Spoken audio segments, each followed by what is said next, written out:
They said she had everything: beauty, power, and money that could buy silence. But when her car broke down in the middle of nowhere, she met the one man who couldn't be bought. He didn't want her fame, her fortune, or her bed. He wanted her to see him. And for the first time in her life, she did. He was a young black boy from the wrong side of the city, working 2 jobs, fighting for a future that didn't even promise him one. She was a woman the world worshipped, a millionaire whose loneliness hid beneath diamonds and tinted glass. One flat tire after a wild night changed everything. Because sometimes, love doesn't come in silk and champagne. It comes in grease-stained hands and a heart that refuses to quit. This is their story. Raw, forbidden, and when people talk about love, they talk about comfort, chemistry, and timing. But nobody talks about the kind that burns you alive, the kind that makes you question everything you were taught about worth, status, and pride. She thought love was a game she had outgrown. He thought love was a luxury he couldn't afford. Yet fate, reckless and cruel, decided to collide their worlds under the pale glow of a streetlight and the sound of a broken tire hissing in the night. What started as an act of kindness turned into an obsession neither could control. The world saw a scandal. They saw a salvation, because sometimes the person you least expect to fix your car ends up fixing your soul. Before we dive into this gripping, controversial billionaire romance, hit that subscribe button and turn on your notifications, because this story isn't your regular love tale. It's about power, vulnerability, class, and redemption. By the end, you'll question what real love costs. Now grab a drink, settle in, and let's begin. Because what happens when a young black boy meets a sexy millionaire woman after midnight will leave you breathless. The bass from the club still throbbed in the distance, echoing through the city's sleeping streets. Neon lights flickered against puddles of rain as the last cars of the night roared past. Somewhere on the quieter side of downtown Atlanta, a sleek black Rolls-Royce sat motionless under a streetlight, one tire sagging, air hissing into the silence. Behind the tinted windows sat Serena Blake, a woman who looked like she belonged on magazine covers. Because she did. Her name was whispered in boardrooms, envied by women, desired by men. At 31, Serena was everything her generation admired and secretly despised: young, rich, and unapologetically powerful. She had just left her friend's birthday after party at Club Nocturne, her diamond dress clinging to her like liquid fire. But tonight wasn't glitter. It was exhaustion. The champagne laughter, fake smiles, and endless small talk about deals and status had drained her. All she wanted was her bed. Then the dashboard beeped. A flat tire. She cursed softly under her breath, pulling over. The night was too quiet. Too dark. Her security detail had gone ahead after an argument. She'd insisted she didn't need them. After all, she could handle herself. Or so she thought. She stepped out of the car, heels clicking on wet asphalt. The night air wrapped around her bare shoulders like a cold whisper. She looked at the tire, sighed, and shook her head. Perfect. Just perfect, she muttered. $1 million car, 10-cent luck. From down the road, headlights approached. An old pickup truck, coughing smoke and hope. It slowed, hesitated, then pulled up behind her. A man jumped out. He was young, maybe 21. Tall, athletic, skin like smooth mahogany under the streetlight. His shirt was stained with oil, his jeans worn, and his shoes had seen better days. But there was something else. Confidence in the way he moved. "You okay, ma'am?" he asked, voice deep, cautious, respectful. Serena turned, her guard immediately rising. "I'm fine. Just a flat. I've called for someone." He glanced at the deflated tire, then at her trembling fingers. "If you called for someone, you'll be waiting a while. That's a run flat. It's not going anywhere tonight. Serena crossed her arms. And what are you, a mechanic? He smiled slightly. Kind of. I fix engines for a living. The rain started to fall again. Light, teasing drops that made her hair curl and her patience evaporate. She sighed. Fine. If you can fix it, I'll pay you. He didn't move. I don't want your money. Her head tilted, confusion flashing across her eyes. Then why stop? He met her gaze unflinching. Because I saw someone who needed help. It was such a simple statement, yet it hit her harder than she expected. No one ever helped Serena Blake without an invoice attached. He walked to the back of her car, grabbed her jack and tools like he'd done it 100 times. She stood there, silently watching as he worked, sleeves rolled up, muscles flexing with precision and ease. His hands were steady, his focus intense. Serena's phone buzzed. Her assistant's text glowed on the screen. Ms. Blake. Should I call the backup driver? She looked at the man kneeling by her car, his shirt clinging to his body under the drizzle. Something about his calm presence, the way he didn't care who she was, made her hesitate. No, she typed. I'm fine. The boy finished tightening the bolts, wiped his hands on his jeans, and stood. You're good to go, ma'am. She opened her purse, pulled out a few $100 bills, and held them out. Here, for your time. He looked at the money, then at her, expression unreadable. Keep it, he said quietly. Just drive safe, all right? Serena blinked. You're refusing money? He smirked. Some of us still do things without a price tag. He turned and started walking back to his truck. Serena watched, something strange stirring in her chest. Wait, she called. He stopped. What's your name? He hesitated, then said, Malik Carter. She repeated it softly, almost to herself. Malik. He nodded once. Good night, Ms. Blake. And just like that, he was gone, his truck fading into the night. Serena sat in her car, staring at the steering wheel. For the first time in years, she felt small, not in wealth, not in power, but in the quiet way someone had seen her as a person, not a paycheck. Her heartbeat wouldn't slow down, and deep down, she knew this wasn't the last time she'd see Malik Carter, because fate, that reckless, meddling force, had already written the next chapter of their lives. Sleep didn't come easy for Serena that night. The city lights stretched endlessly outside her penthouse window, but her mind replayed one moment, the sound of Malik's voice saying, Some of us still do things without a price tag. That sentence dug into her like a splinter, not because it was rude, but because it was true. Serena Blake was used to people wanting something from her, a favor, a signature, an investment, or access. Everyone had a price, everyone, except that boy from the side of the road with the steady hands and the quiet dignity that didn't bend under her name. She had tried to shake it off, took a hot shower, poured herself a glass of wine, scrolled through social media, but nothing worked. The comments and praise online felt hollow. Her own reflection in the mirror looked distant, almost foreign. By 2 a.m., she gave up.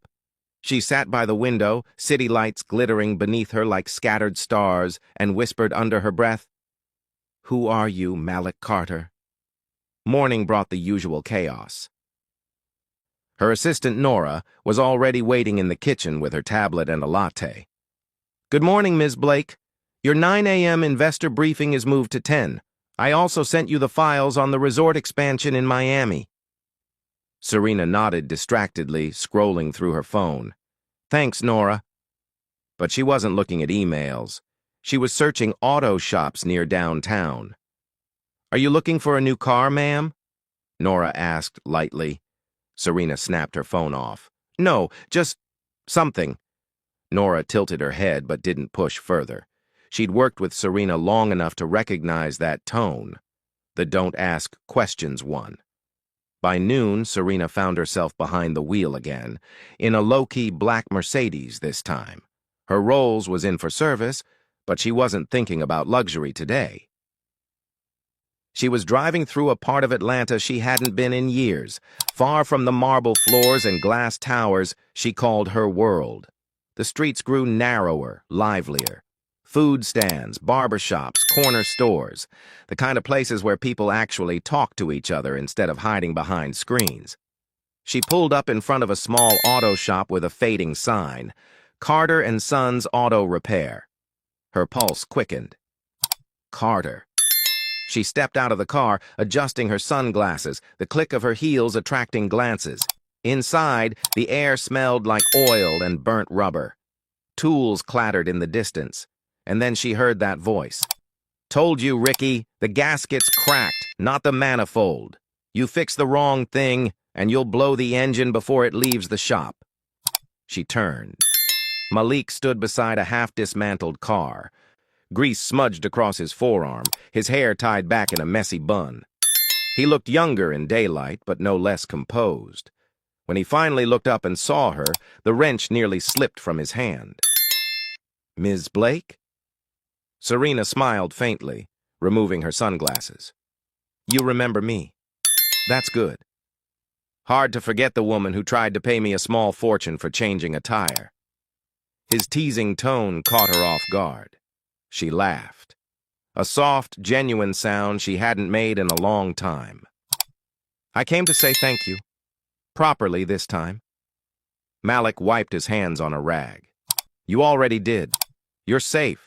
That's all that mattered." She studied him. The way his eyes held her gaze without flinching, the faint scar along his jawline, the confidence that seemed too big for this small garage. "You own this place?" He nodded. "My dad did. Passed away 2 years ago. I run it now with my younger brother." Her heart softened. "I'm sorry for your loss." He shrugged lightly. "It's life. Teaches you what really matters." Serena leaned against the counter. "And what matters to you, Malik Carter?" He paused, wiping the sweat off his brow. "Peace. Purpose. People who mean what they say." That struck her again. Simple. Honest. Powerful. The kind of truth money couldn't buy. Their conversation might have ended there, but fate wasn't done showing off. A loud bang came from outside. A street kid, no older than 13, had accidentally sideswiped Serena's car with his bike. The boy froze, wide-eyed, terrified. "Oh my God, I'm sorry, ma'am. I didn't see it." Before Serena could speak, Malik stepped in. Hey, it's all right, kid. You okay?" The boy nodded nervously, expecting anger. Serena looked at the faint scratch on her bumper, nothing major, then at the boy trembling before her. Normally, she would have scolded someone, called insurance, maybe lectured about responsibility. But Malik's calm voice changed everything. "He's fine," Serena said softly. "Go home, kid. Be careful next time." The boy blinked in disbelief, then pedaled away fast, relief written all over his face. Malik glanced at her with a faint smile. "Didn't expect that from you." She smirked. "From me?" "Yeah. You look like the kind of woman who sues people for breathing near her car." She laughed again, shaking her head. "You don't hold back, do you?" "Never learned how to." Serena ended up staying longer than she meant to, watching him fix cars, talk to customers, and joke with his younger brother, Ricky. There was warmth here, noisy, real, messy, the kind she'd forgotten existed. And for the first time, she didn't feel like Serena Blake, the brand. She felt human. When she finally stood to leave, Malik walked her out. "You didn't have to come all the way here," he said, "but I'm glad you did." She looked at him, eyes lingering. "Maybe I wanted to see if your words were real." "And what did you find out?" "That they are." A beat passed between them, heavy, unspoken. "I'll see you around, Malik." "You better," he replied with a faint grin. As she drove away, her heart thudded harder than she liked. Serena didn't believe in fate, but whatever this was, it felt dangerous. And she couldn't stay away. That night, Malik stood outside the shop watching her car disappear into the city lights. He didn't know why she'd come. But something about her presence lingered, like perfume and promise in the air. He didn't realize yet that Serena Blake wasn't just a passing encounter. She was the storm that would rewrite his life, and by the time he'd see her again, it would already be too late to go back. 3 days passed, 3 long, restless nights, and Serena still couldn't stop thinking about Malik Carter. She told herself it was just curiosity, gratitude, maybe. But the truth clawed at her chest every time she remembered his voice, his eyes, and that quiet confidence that made her feel seen. It was maddening. Men in her world begged for her attention, CEOs, actors, athletes. She'd been showered with gifts worth more than some people's homes. Yet none of it compared to the way Malik had looked at her, not as a millionaire, not as a trophy, but as a woman. And she hated that she couldn't forget it. By Friday evening, she found herself in her office. Glass walls, skyline view, and the faint sound of jazz humming from the corner speaker. Her assistant, Nora, was preparing to leave when Serena called out, "Nora, can you get me the contact for that community youth program we donated to last year? The one downtown?" "Of course," Nora replied, surprised. "Do you want me to schedule a meeting?" "No, I'll handle it myself." Nora blinked, but nodded. "Understood, ma'am." As soon as the door closed, Serena pulled up her phone and opened a map. Malik's garage wasn't far from the community center. She wasn't sure if she was making excuses or following fate, maybe both. The sun was just beginning to dip when she arrived. The neighborhood buzzed with energy. Kids playing basketball on cracked courts, old men arguing about sports by food stands, women laughing on porches. It was life in its rawest form, and it humbled her. She parked and walked through the small park, her heels tapping against the pavement. She felt out of place in her cream blazer and gold earrings, but there was no turning back. And then she saw him. Malik was kneeling beside a group of boys, showing them how to fix a bike chain. His hands moved with precision, his voice calm but firm. The boys hung on to every word. He looked up and froze when he saw her. "Miss Blake," he said, standing, wiping his hands on a rag. "Didn't think I'd see you here." "Serena," she corrected with a small smile. "And I didn't plan to come. So what brings you to my side of the world again?" "Maybe I just like the company." He chuckled, shaking his head. "You're way out of your comfort zone here." "You think I can't handle it?" "I think you're the kind of woman who's never had to handle it." Her brow arched, playful but challenging. "You've got a lot of opinions about me, Malik." "Maybe," he said, "but I'm usually right." That made her laugh again. That rare, genuine laugh that seemed to surprise even her. When the kids left, she lingered. They sat on a park bench, the air heavy with silence and curiosity. The sky was painted in shades of orange and gold, and for a moment Serena forgot about the world waiting for her in penthouses and boardrooms. "You do this often?" she asked, nodding toward the bikes. "Every weekend," Malik said. "These kids don't have much. Sometimes they just need someone to show up." "You care about them?" "Someone has to." He looked at her, serious now. "You'd be surprised what difference a little effort makes when nobody believes in you." His words hit her harder than she expected. She'd grown up privileged, yes, but not untouched by pain. Her father had been absent, her mother distant. Money filled the gaps, but never healed the emptiness. "Maybe you're right," she whispered. "Sometimes showing up is all that matters." They talked for over an hour, about life, work, and dreams, though Malik didn't call them dreams.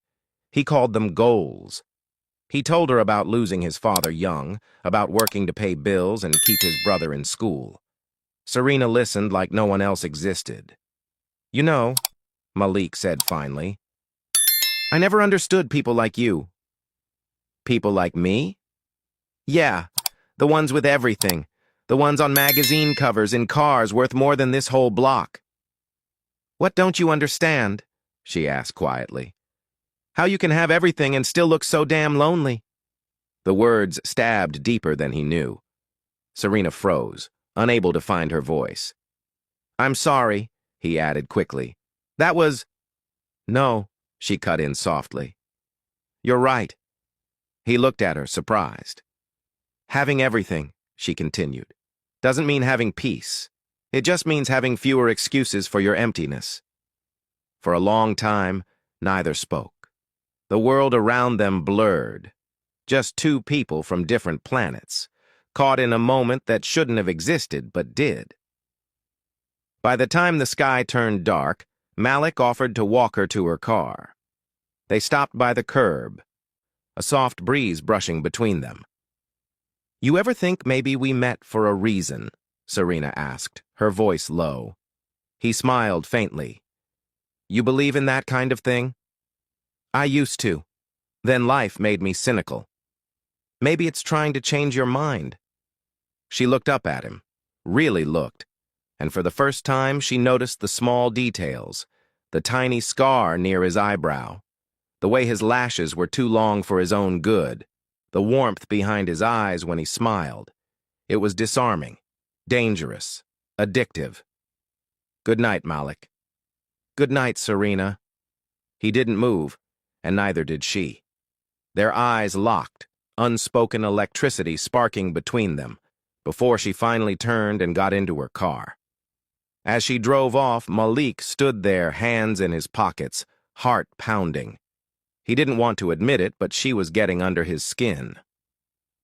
He had promised himself he'd never fall for someone out of reach, especially someone like her, but fate, it seemed, had other plans. That night, Serena couldn't sleep again. Her phone buzzed with texts from friends inviting her to another high society event, but she ignored them all. Instead, she opened her laptop and stared at her reflection on the black screen. What are you doing, Serena? She whispered. You don't belong in his world. But the truth whispered back.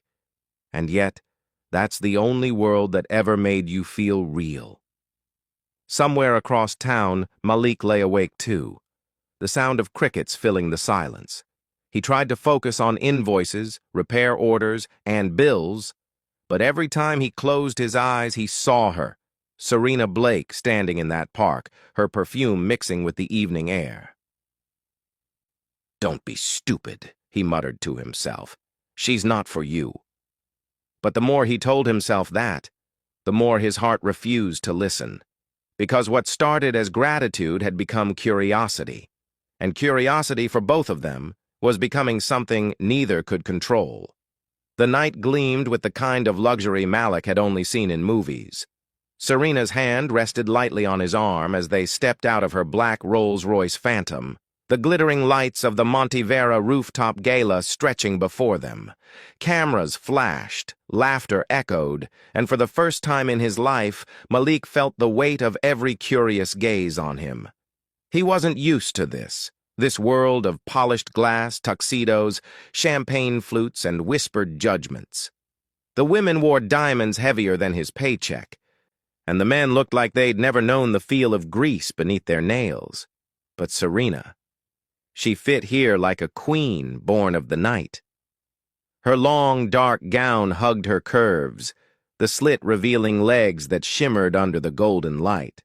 Her makeup was perfection, bold, confident, intoxicating.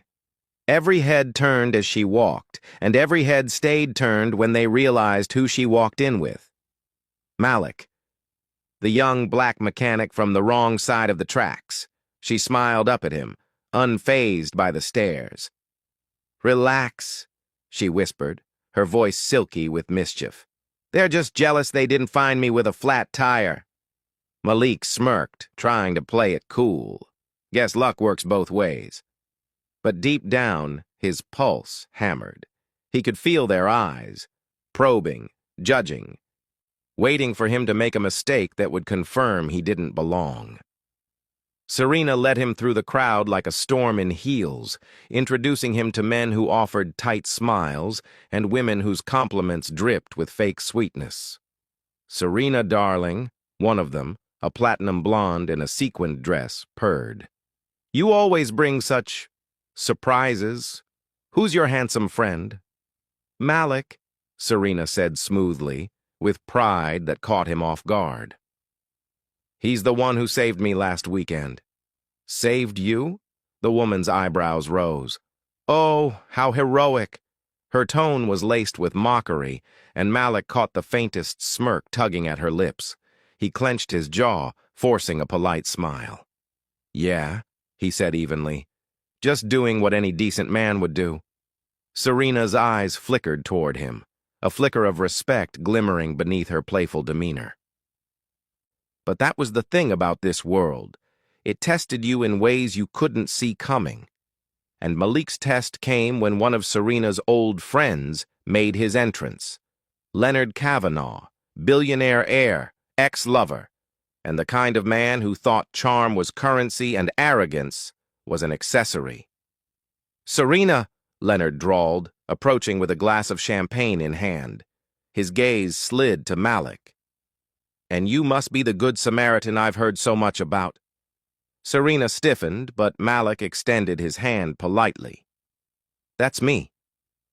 Leonard shook it, too firmly, too long.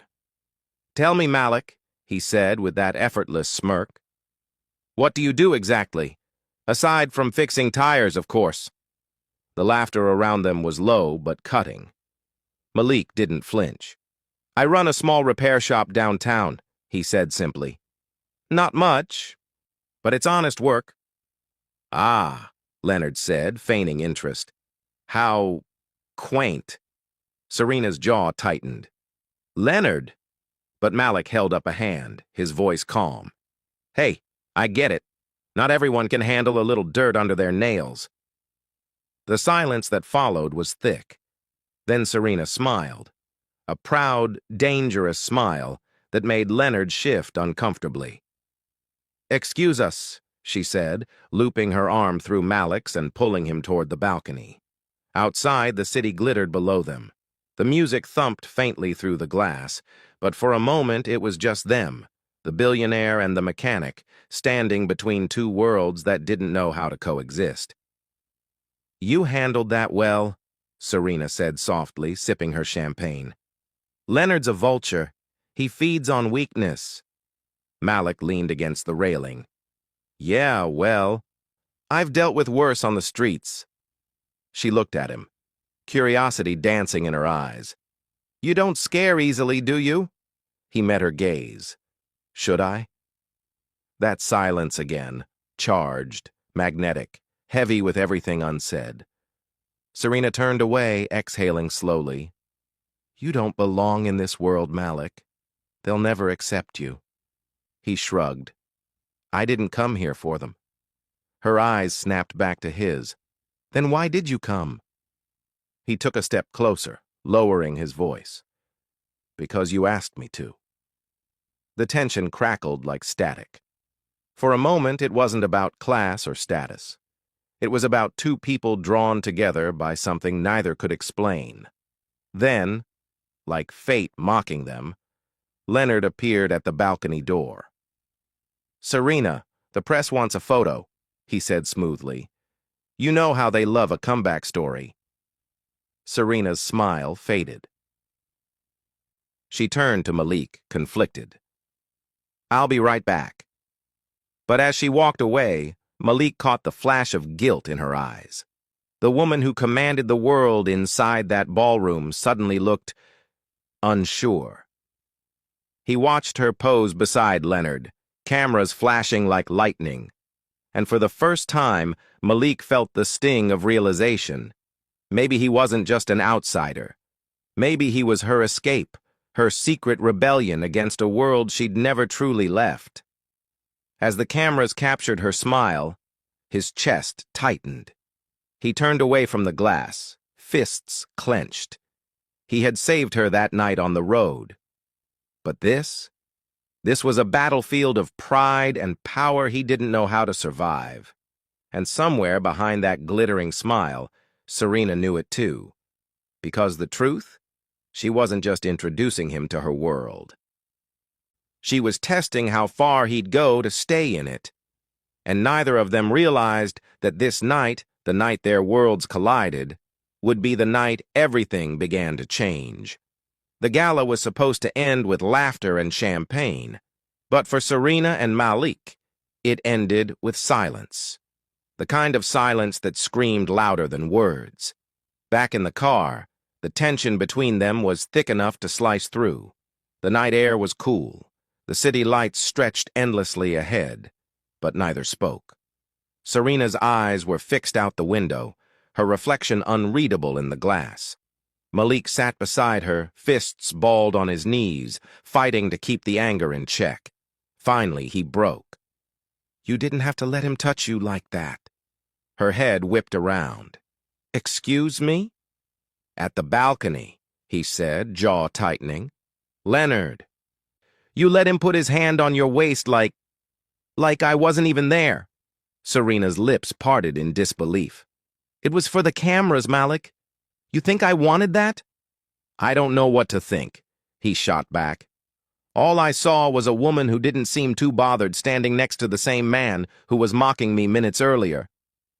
Her eyes flashed. "You don't understand how these events work. The press, the investors, the charity boards, everything I've built depends on my image. I can't just walk out because my—" She stopped, catching herself. "Because you're what, Serena?" Malik leaned closer, voice low. "Because your mechanic date got his feelings hurt?" The car went still. Even the driver tensed. Serena turned away, swallowing hard. "Don't twist my words." But Malik wasn't done. "You invited me into your world tonight, and I came. Not for your money, not for your fame, but because I thought maybe you saw me as more than some guy who fixed your tire." Serena looked down at her lap. "I do." "Then why'd you act like I didn't exist?" Her silence answered for her. The driver slowed as they approached her mansion, an architectural marvel of glass and steel perched high above the city. When the car stopped, Serena exhaled and opened the door. "Malik, get out," she said quietly. He blinked. "What?" "Get out, please." He stared at her for a long, cold second. Then, without a word, he stepped out.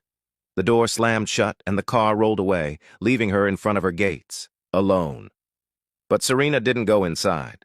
She stood there, her pulse racing, anger and regret mixing like poison. Her own words echoed in her head. "Because my mechanic date got his feelings hurt." She'd meant it defensively, but now it tasted like shame. Inside the house, her heels clicked against marble floors. Every inch of her mansion glistened with power, paintings worth fortunes, chandeliers dripping with diamonds. But it felt hollow. She poured herself a drink, stared at her reflection in the floor-length mirror, and whispered to herself, "What are you doing, Serena?" She'd fought her whole life to be untouchable, to be respected, feared, admired. But one man from the other side of town had cracked through all her armor in less than a week, and that terrified her more than any scandal ever could. Meanwhile, Malik was walking down the long stretch of road leading back to the city. The night wind whipped through his shirt, carrying the scent of rich gardens and sea air. His phone buzzed, his best friend, Jamal. "Yo, Malik! You alive? How was the fancy people's party?" Malik laughed bitterly. "You ever feel like a joke, man?" "Uh-oh. What happened?" "She introduced me to her world," Malik said, then stood next to her ex while I played the invisible date. Jamal whistled. "Ouch! You sure this woman's worth it?" Malik stopped, looking out at the city lights. "That's the problem. She is. Even when she drives me insane." "Careful, bro," Jamal warned. "That kind of woman, she'll have you fixing more than flat tires. She'll have you fixing your heart." Malik hung up without replying. He wasn't ready to give up on her yet, but pride, his and hers, was a dangerous thing. 2 days later, Serena walked into her company board meeting with the same composure she'd worn since she was 21. But her focus wasn't on the numbers. It was on the fact that Malik hadn't called. Her assistant, Leona, noticed. "You okay, boss?" "I'm fine," Serena said, flipping through papers that she wasn't really reading. "Fine looks a lot like checking your phone every 5 minutes, Leona teased. Serena glared. "Do you ever want to raise again?" Leona grinned and backed off. But the truth was, Serena wasn't fine. She'd never had a man walk away from her. She was the one who ended things, not the other way around, and that unsettled her. That night, she found herself driving. No chauffeur, no entourage, just her and the hum of the engine. Without even realizing it, she ended up downtown, outside Malik's auto shop. The lights were off, but a single bulb flickered in the back. She stepped out, heels clicking on concrete, the air smelling faintly of oil and gasoline.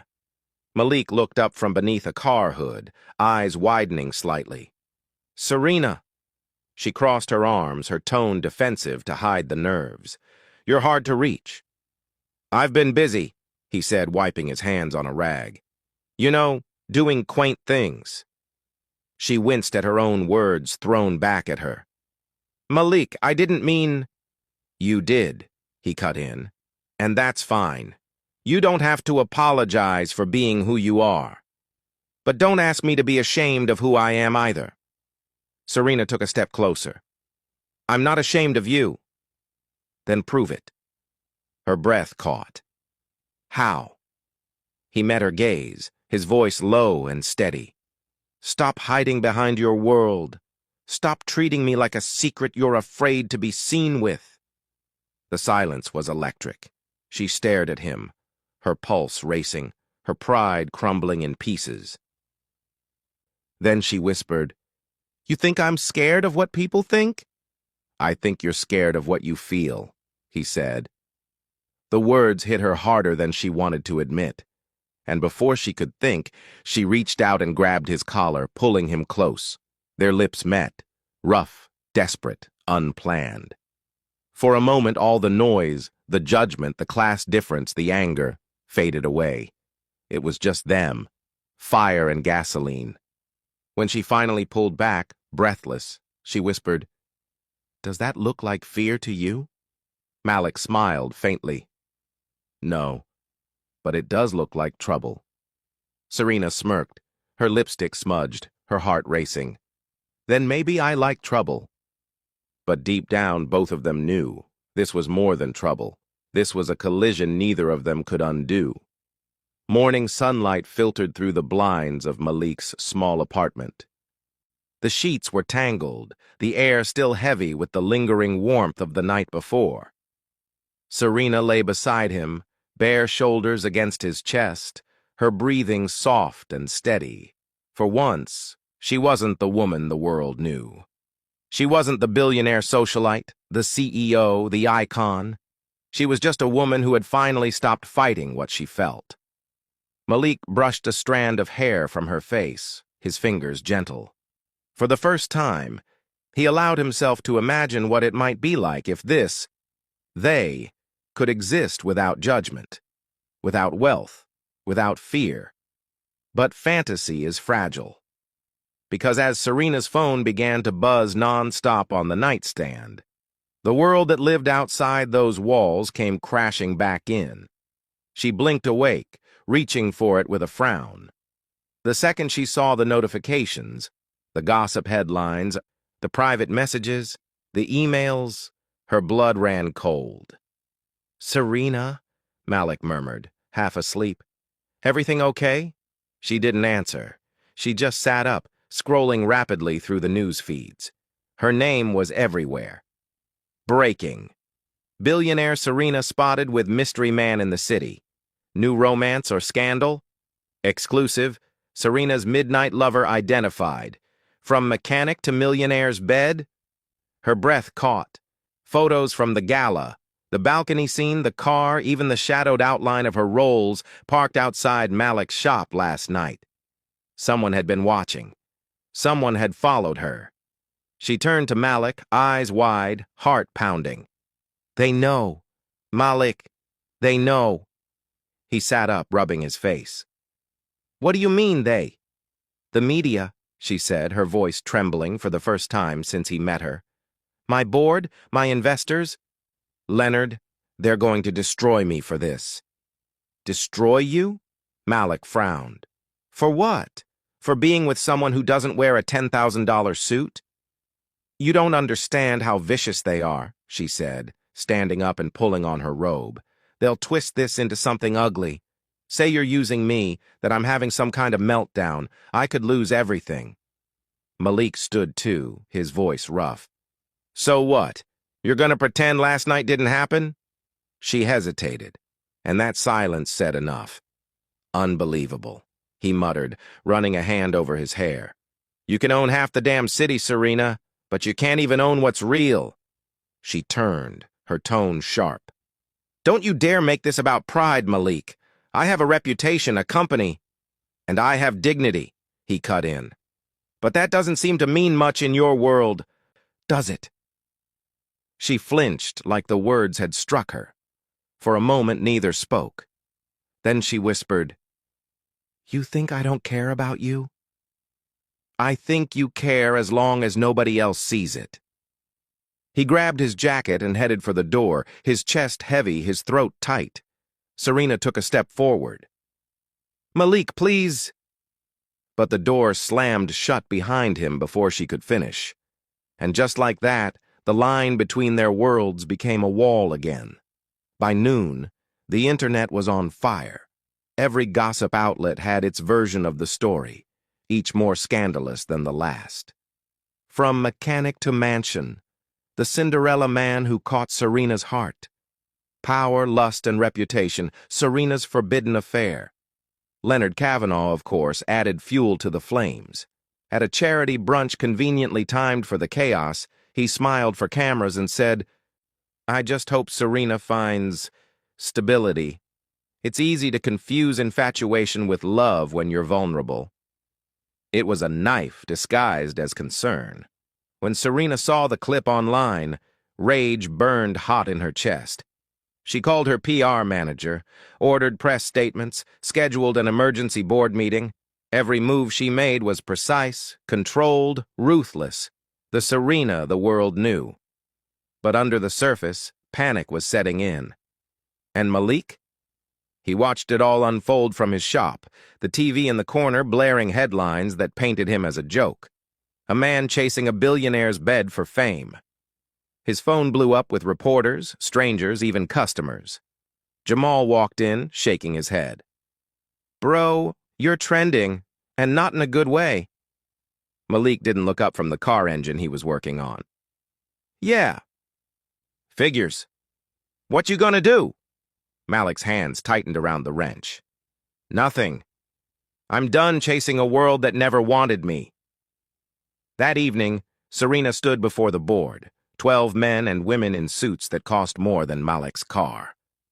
Serena, said Mr. Graves, the chairman, his tone condescendingly polite, we've supported your leadership for years, but this public affair, the image it sends, it's reckless.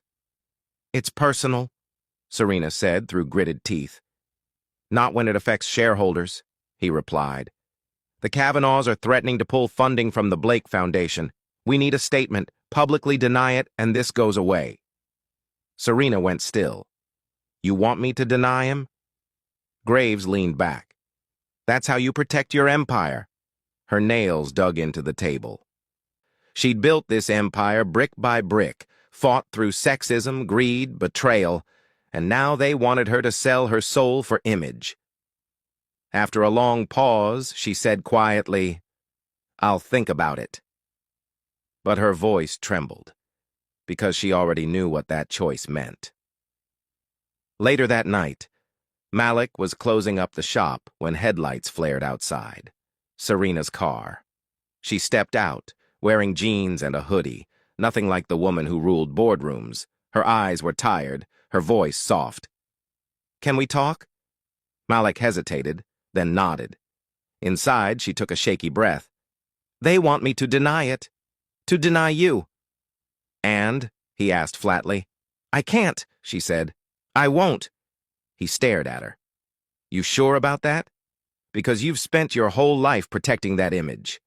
Are you ready to lose it for someone like me? Her eyes glistened. Maybe it's time I stop living for everyone else. Malik exhaled, running a hand over his face. You don't know what you're walking into. They'll tear you apart. She stepped closer, her hand finding his. Then let them try. I'm done pretending. The silence between them was thick, filled with fear, pride, and something stronger than both. And when she finally leaned into him, whispering, I'm sorry for not fighting sooner, Malik pulled her close, his voice low. Then let's fight together. Outside, flashes from distant cameras caught the moment, the billionaire and the mechanic no longer hiding.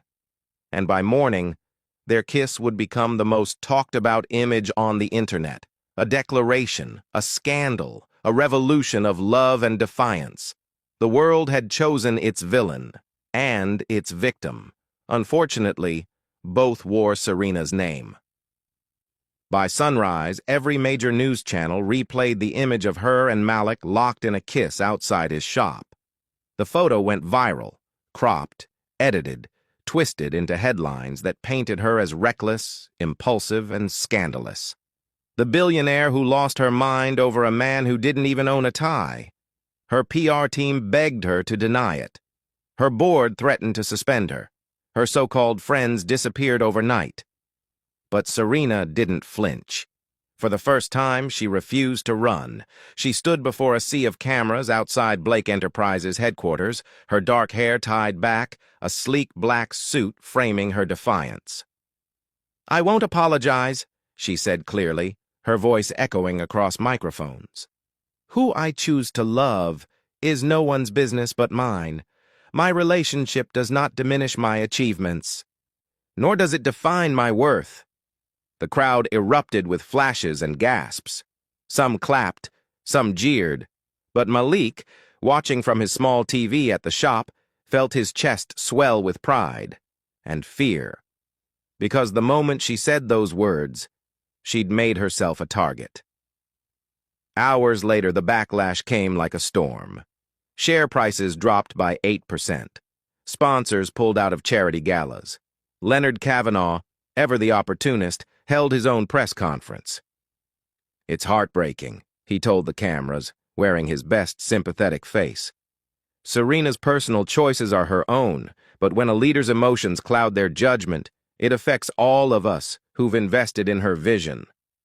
The knife was disguised as concern again, but this time, he twisted it deeper.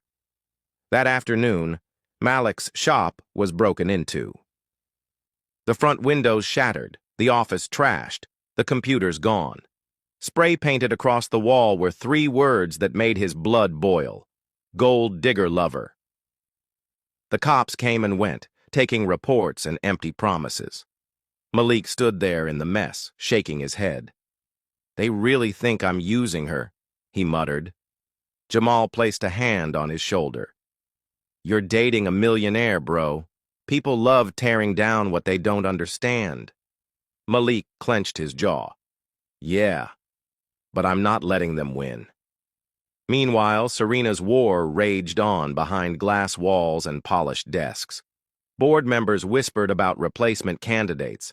Investors threatened to pull out completely. And through it all, Leonard maneuvered like a snake in silk, subtle, calm, manipulative. In one meeting, he leaned close to Mr. Graves, murmuring just loud enough for others to hear. She's emotional, unstable. Maybe it's time Blake Enterprises had steadier leadership. By the time Serena walked in, their decision was nearly sealed. Serena? Graves said with feigned regret. Until this media frenzy subsides, the board has decided to temporarily suspend your position as CEO. Her chair scraped sharply as she stood. You can't be serious. It's only until the public regains confidence, he lied. Leonard will step in as interim. Her nails dug into the mahogany table. You're giving him my company? Leonard smiled faintly. Just holding things down until you get your personal affairs in order? Serena laughed, a sharp, humorless sound. You always wanted this, didn't you? You never could stand seeing a woman above you. He leaned back. I didn't have to push, Serena. You handed it to me the moment you fell for a man who could never survive in this world. She wanted to lunge across the table and slap him, but instead, she gathered her papers with shaking hands and walked out. The eyes that once looked at her with admiration now watched with pity and a touch of satisfaction. The queen had fallen. That night, she drove aimlessly until she found herself parked in front of Malik's shop again. The front was boarded up now, the neon sign flickering weakly. Malik stood outside, hammer in hand, fixing the damage with quiet determination. When he saw her, his shoulders relaxed slightly. You didn't have to come. I lost my company, she said simply. He dropped the hammer. What? They voted me out. Temporarily, they say, but we both know what that means. Malik stepped closer. Serena, no. Don't pity me, she snapped. I chose this. I knew what I was risking, and I did it anyway. But I didn't expect them to go this far. Her voice cracked, just once. They took everything. Malik reached for her hand. No, they didn't. Her eyes lifted to his. What do you mean? You still got me, he said softly, and I'm not leaving. For the first time in days, she let herself cry, not tears of defeat, but of exhaustion, of release. She rested her forehead against his chest as he wrapped his arms around her, grounding her in the one truth that mattered. She wasn't alone. But even as they stood there, the sound of tires screeching broke the moment. A black car sped past, and something metallic clattered against the pavement near their feet. Malik's instincts kicked in. He pulled Serena down just as glass shattered behind them. Another brick through the window, another warning. She gasped, her heartbeat thundering in his ears. They're not going to stop, he muttered. Then we make them, she whispered fiercely. If Leonard wants a war, he's going to get one. Malik's grip tightened around her hand. You sure you're ready to fight dirty? Serena's eyes burned with determination. I didn't build an empire by playing nice. That night, under the hum of streetlights and the distant wail of sirens, Serena Blake, disgraced billionaire, and Malik Carter, the mechanic-turned symbol of defiance, made a silent vow. They would rise. Together. And this time, it wouldn't just be about love. It would be about justice. Because Serena wasn't just fighting for her reputation anymore. She was fighting for the man who showed her what real worth looked like, and she was going to make every single person who tried to destroy him regret it. The world had always been a chessboard for Serena. She just never expected to play her heart as a piece. But after Leonard's betrayal, after Malik's bruised face aired across social media and her family's empire nearly crumbled, the rules had changed. Now it was her and Malik against the world. The morning sun streamed through the tall glass walls of Serena's penthouse, casting gold over the mess of papers, files, and coffee cups that littered her once perfect living room. Malik leaned over the marble table, his forearms tense as he scrolled through the reports they'd dug up previously.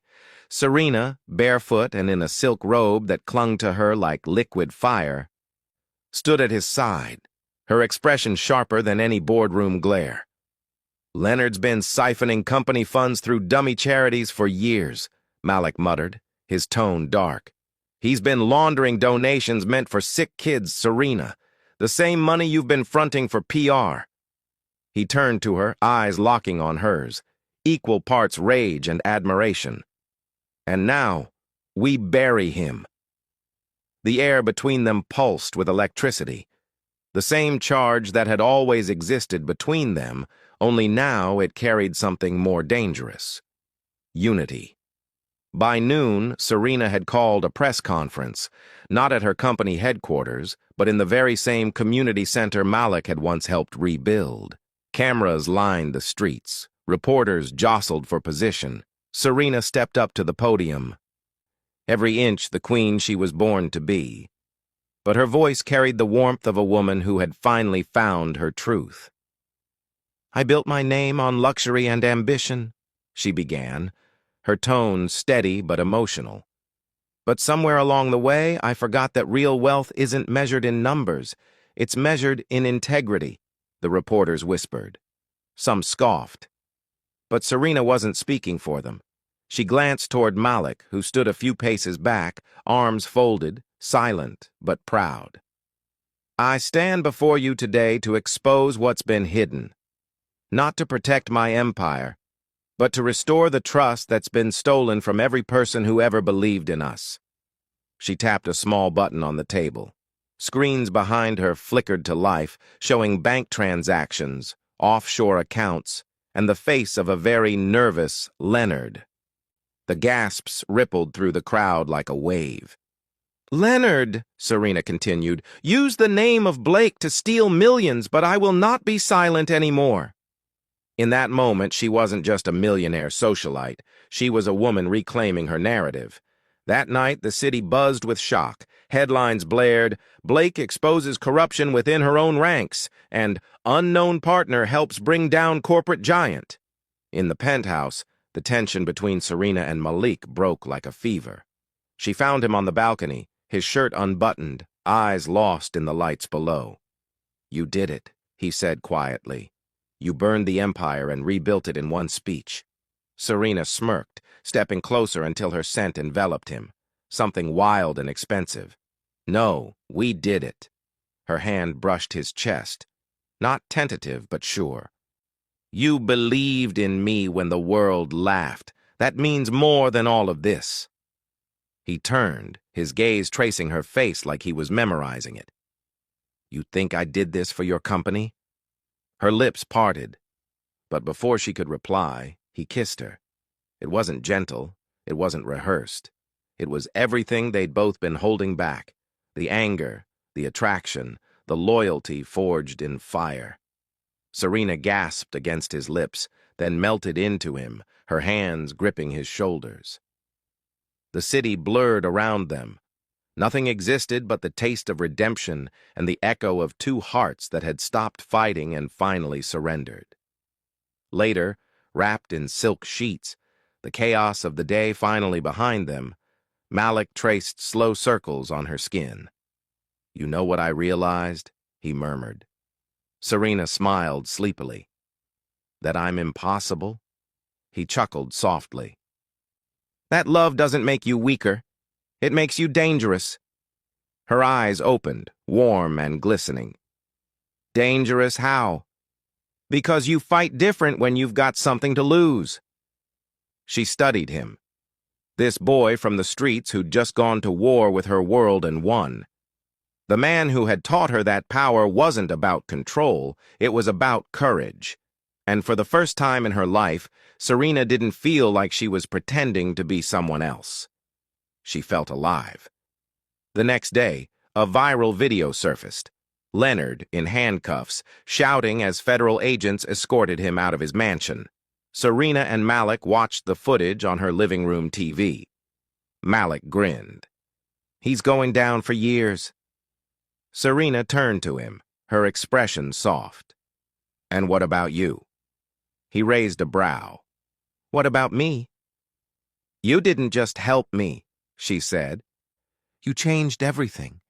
You deserve to stand beside me when this is all rebuilt."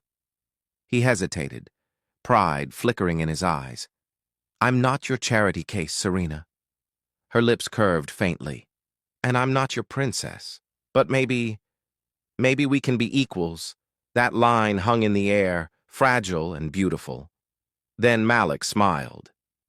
"Equals sounds dangerous." She laughed, a real laugh, free and unguarded. "Then it's perfect." The city skyline glimmered beneath the night sky, a symbol of everything they'd lost and everything they'd fought for.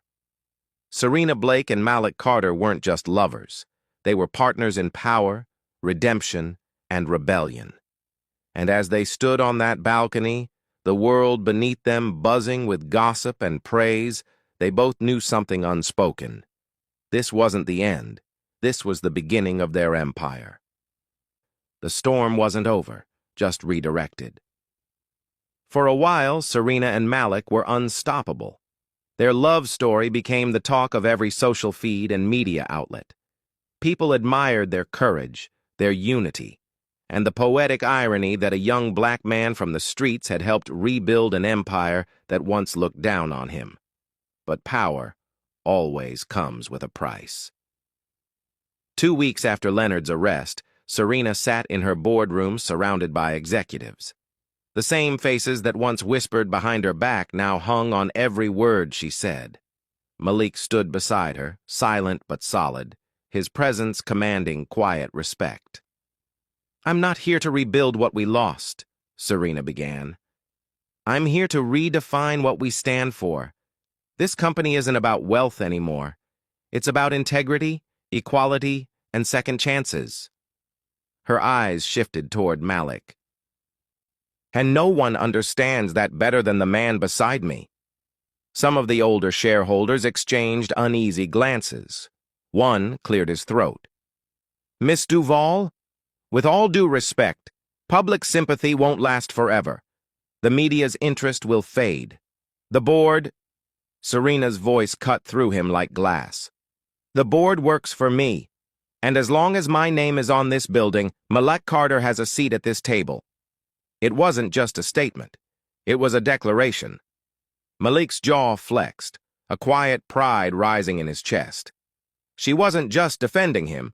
She was rewriting the rules for everyone watching. But not everyone wanted them to win. An anonymous leak hit the tabloids days later. Private photos taken from Serena's phone showing her and Malik in intimate moments. Some were real, others were fabricated, but all of them were twisted to make her look reckless and him like a schemer. "Millionaire falls for the help? Or was it a setup all along?" one headline sneered. Malik slammed the tablet onto the table, his voice thick with fury. "They're trying to make me the villain." Serena reached for his hand. "Let them. They're scared." He looked at her, torn between anger and disbelief. "How can you be so calm? They're coming after your name." She smiled faintly. "My name can handle it, but yours needs to be protected." Her tone softened. "You stood beside me when the world burned. Let me stand beside you." When the scandal reached national news, Serena did what the world didn't expect. She invited the media to her home once more. Dressed in a bold red gown, she faced the cameras with poise that silenced even her harshest critics. "I've been called many things," she said, voice unwavering. "Entitled, arrogant, spoiled. Maybe some of that used to be true, but this—" She turned to Malik, who stood behind her. "This man didn't break my world. He helped me rebuild it," the audience murmured. Serena continued, her tone fierce. "Love isn't scandalous. What's scandalous is a society that can't stand to see a woman of power choose a man for his character instead of his bank account." Malik stepped forward then, his voice quiet but commanding. "And for anyone questioning what I brought to her life, look around you. The truth brought this empire back to its feet. Not money, not power, just honesty." The room erupted. Reporters shouted questions. Cameras flashed. But for once, the chaos worked in their favor. By the next day, every outlet had changed its tune. "Serena Blake defends love against class prejudice." Malik Carter, the man who taught a millionaire to fight back. The smear campaign had failed. That night, on the same balcony where it all began, Serena and Malik stood watching the city lights shimmer. The world was quiet again. Finally. "You could have walked away," Serena whispered. "You could have taken the money, the fame, the sympathy, and left." Malik turned to her. the night wind brushing against his jawline. And miss watching you fight in heels and destroy every arrogant man in your path? Never. She laughed softly, but tears glimmered in her eyes. He reached out and cupped her face. I don't care what the world says. I didn't fall for the millionaire. I fell for the woman who refused to let anyone write her story. Serena's breath hitched, her eyes searching his. Then let's write it together. Their kiss was softer this time, not desperate, not defiant, just right. It felt like coming home after a lifetime of being lost. Below them, the city thrummed with life, unaware that in one penthouse, two souls had just made peace with their scars. A year later, Serena Blake and Malik Carter's foundation, the Phoenix Project, had become a national movement, funding programs for underprivileged youth and rebuilding small Black-owned businesses. Serena had never been richer, but she measured her wealth differently now, in the smiles she restored, the lives she touched, and the love she built. Malik, ever grounded, became her right hand in both business and life. Their relationship was still controversial, still talked about, but they wore that controversy like armor. One reporter once asked Serena during a charity gala, "Do you regret falling for someone the world said wasn't your equal?"